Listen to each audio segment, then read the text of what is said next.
Hubert Humphrey, 10 Shocking and Scandalous Facts. Hubert Humphrey, the 38th Vice President of the United States, is a figure synonymous with liberal politics and civil rights advocacy. Yet, beyond his public persona and political achievements, there are several lesser-known, shocking, and even scandalous aspects of his life and career.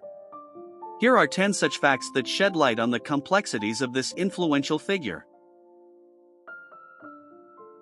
Fact number 1. Early life and personal details. Hubert Humphrey was born on May 27, 1911, in Wallace, South Dakota. His father was a pharmacist, which influenced his early interest in community service. Humphrey graduated from the University of Minnesota and attended Louisiana State University for graduate studies, but his education was impacted by the economic strains of the Great Depression. Humphrey married Muriel Fay Buck, a teacher, on September 3, 1936. They had 4 children, Nancy, Douglas, Robert, and Hubert III, with the latter following in his father's footsteps into public service. Muriel was not only a supportive spouse but also a critical advisor throughout Humphrey's political career.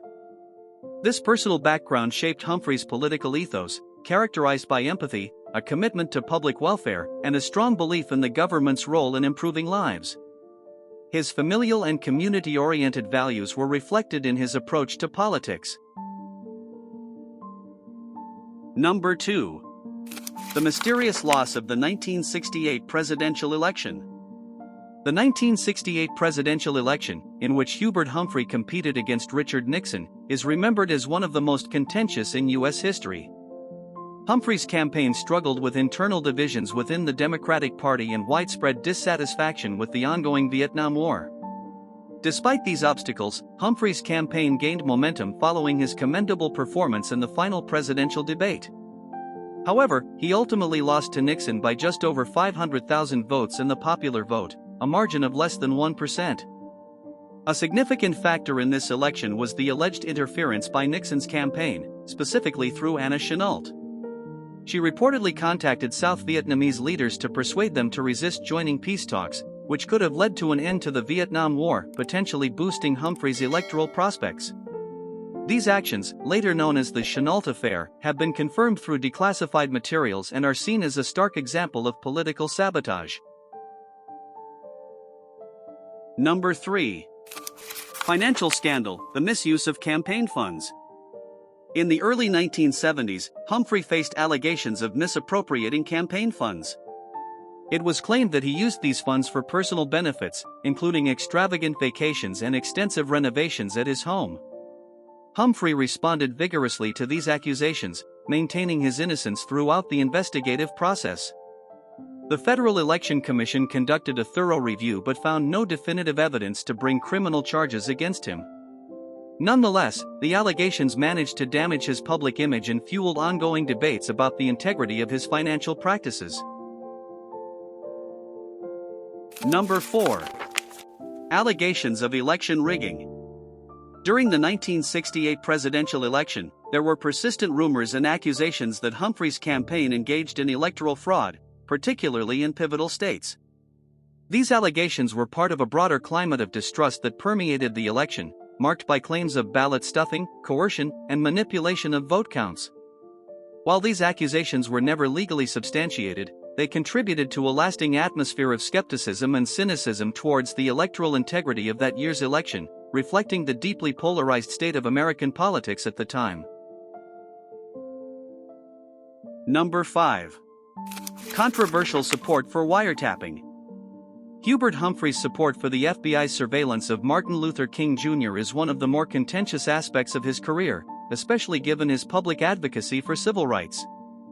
The FBI, under Director J. Edgar Hoover, initiated the wiretapping as part of a broader effort to discredit King, whom Hoover considered a radical threat.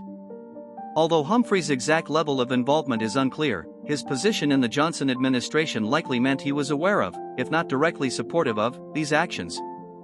This stance starkly contradicted his public image and led to considerable criticism. Reflecting on this later in his career, Humphrey expressed regret and formally apologized, acknowledging the inconsistency of his actions with his civil rights stance. He termed his support a serious mistake in his later public addresses, illustrating a reflective acknowledgement of his flawed decision. Number 6. The tobacco hypocrisy.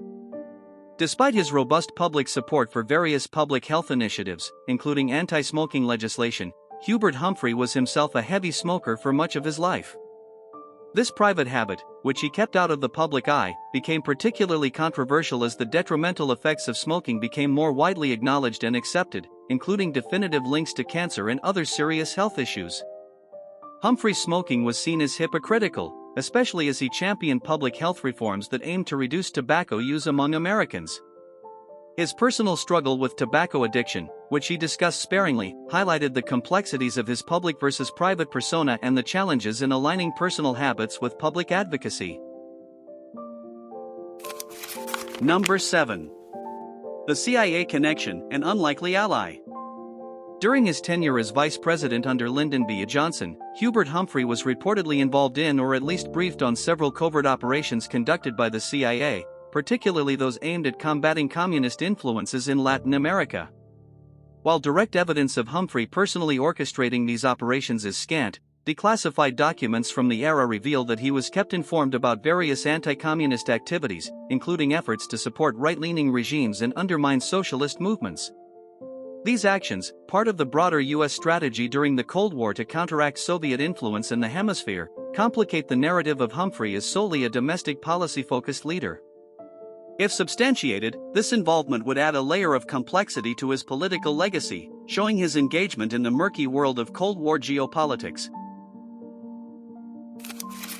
Number 8. The Vietnam War stance flip-flop. Hubert Humphrey's evolving stance on the Vietnam War significantly impacted his political standing.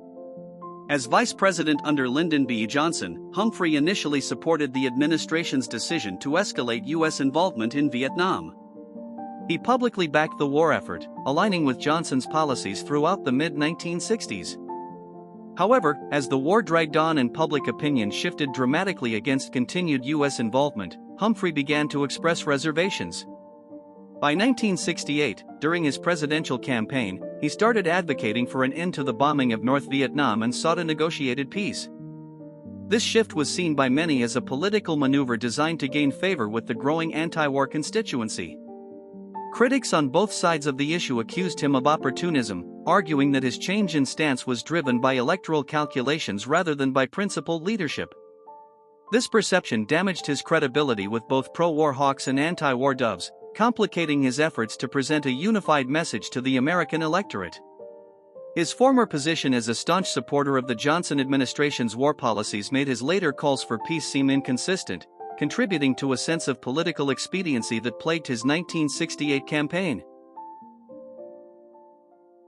Number 9. The mysterious break-in at Humphrey's office. In 1972, a break-in at Hubert Humphrey's office raised alarms about potential political espionage, though nothing of apparent value was stolen. Occurring in a highly charged political environment similar to that of the Watergate scandal, this incident fueled speculation about its motives, suggesting it might have been an attempt to gather compromising information. No conclusive evidence linked the break-in to specific political rivals or campaigns, and the perpetrators were never identified. This unresolved incident added a layer of intrigue and suspicion to Humphrey's political narrative during a time when political security and privacy were major national concerns. Number 10. Unreported health issues and death. Throughout his political career, Hubert Humphrey dealt with several serious but undisclosed health issues. He suffered from multiple minor heart attacks during the late 1960s and early 1970s, which were not widely publicized to avoid affecting his political duties and image. More critically, Humphrey was diagnosed with bladder cancer, a condition that severely impacted his health but was only fully disclosed to the public towards the end of his life. His battle with this disease culminated in his death on January 13, 1978. The concealment of his health conditions reflects a typical political approach to personal health, where public figures often minimize personal health struggles to maintain their public responsibilities and image.